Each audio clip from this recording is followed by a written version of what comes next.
I've had my Canon Vixia HF R500 camcorder for quite a while now, and it's time to figure out what I think of it. Hopefully I remember all the points that I wanted to say, because I actually recorded this entire video while still having my audio recorder on standby until I actually went to reference it and look at it, and it was just sitting there flashing, waiting for me to hit record. Overall, this is a fantastic little camcorder. It is super powerful and yet super compact, and I'm really glad I purchased it. There are a couple things about it which really irk me and I wish could be better, but I know that's the trade-off in terms of price and size and not being a professional video camera and things like that. But most things about this camera I really like. Now, you don't need me to read off all the specs of this camera to you. That's the job of the Amazon product page, which will be linked in the description below if you want to go get this camera for yourself or check it out further. But I will show off some of my favorite features of this camera. First of all, it's small, it's compact, it weighs like a pound, has a very comfy hand grip, and the record button is in the perfect thumb position with the zoom slider on the top in perfect finger position. Has a flip out screen which allows you to record in selfie mode, even with a selfie stick, and in a recording setup like this where I'm recording myself with a camera that's kind of far away, I can have the screen out so I can see myself, make sure I'm in frame, everything looks okay, it's still recording, etc. Very handy. Sometimes new flagship cameras come out without a flippable screen, and it just automatic no for me, because even when I'm just on a tripod setup, I still need that flip out screen in order to really use the camera. It has 32 times optical zoom, which allows you to zoom in really far, and probably farther than you're ever really going to need to zoom in with a camcorder. And it has optical image stabilization, which is really good for my super shaky hands.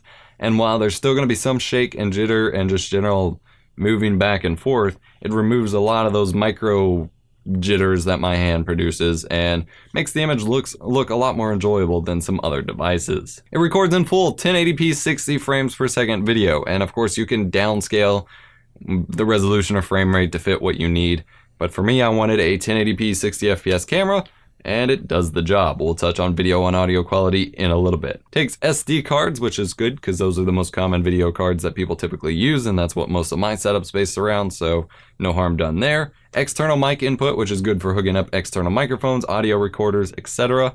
And then AV out audio for listening to headphones and listening to the audio without popping it out via this external speaker.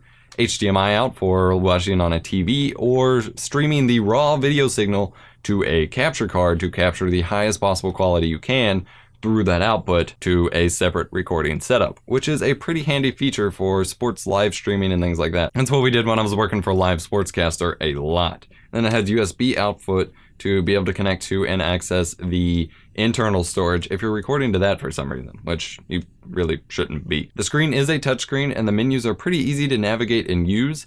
Some of the settings end up being hard to find just because they're in really weird places, but overall it's really easy to navigate and use, and the overall heads-up display around your video image is pretty non-invasive. It's got a removable battery, which is great, so you can replace it if it goes bad or if you want to carry multiple with you. However, you need to charge the battery through the camera, which makes that option a problem, because then you can't just pop a new battery in and charge the old one while you're using the new one. You have to charge it in the camera, so you can't use like that's a problem. And it's especially a problem because the included battery doesn't last long at all, which becomes very frustrating if you're doing long recording sessions.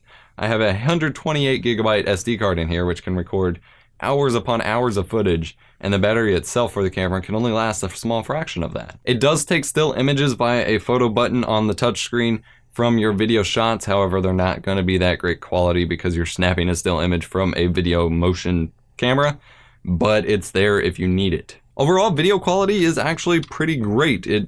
Like I said, it does handle 1080p 60 frames per second wonderfully. If you're using a slower SD card, you may notice if you're doing full 1080p 60 that there might be some small frame skipping or frame stuttering or whatever.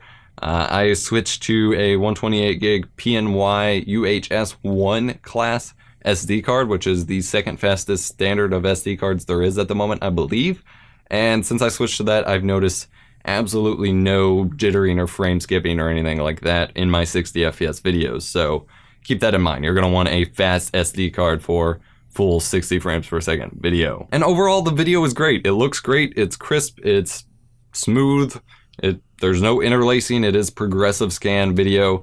and it looks pretty good. However, there are a couple things about it that may bother some people and can bother me from time to time. When you're recording in low light environments, which is especially going to be the case in indoors if you're not using super bright studio lights like I am, it starts to get pretty noisy.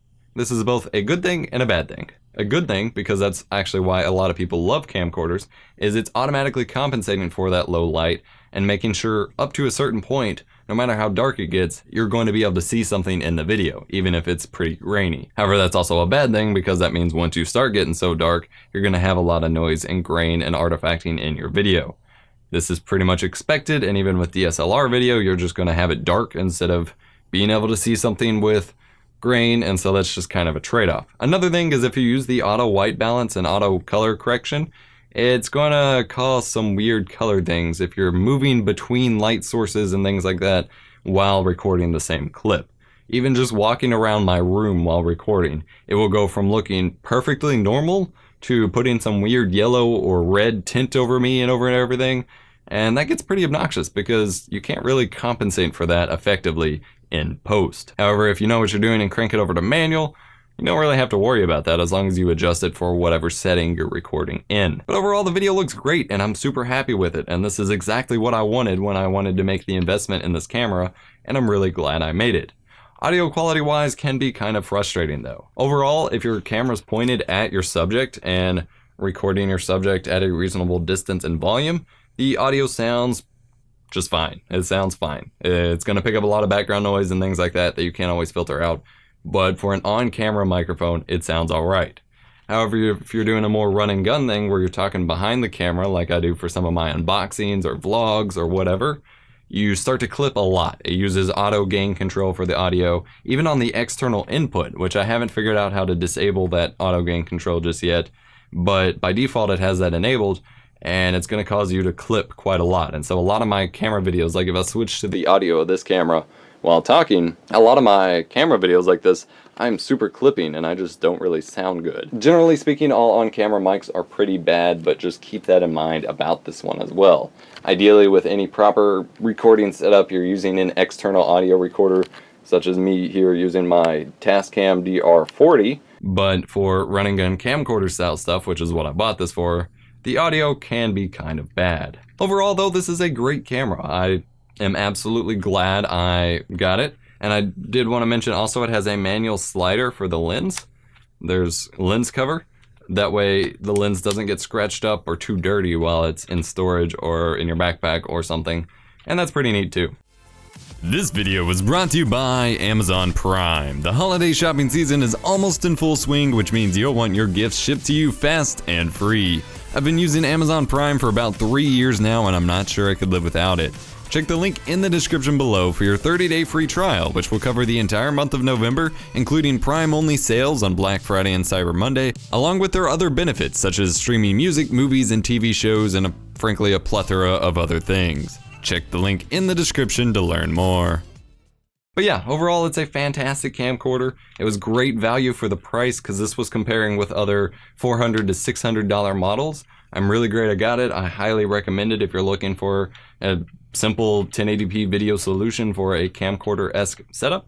And yeah, that's gonna be it for me. Thank you so much for watching, guys. Be sure to check out links in the description below to our Patreon campaign, where you can get early access to videos like these by contributing to our channel via a monthly contribution, as well as our social media pages, other channels, etc.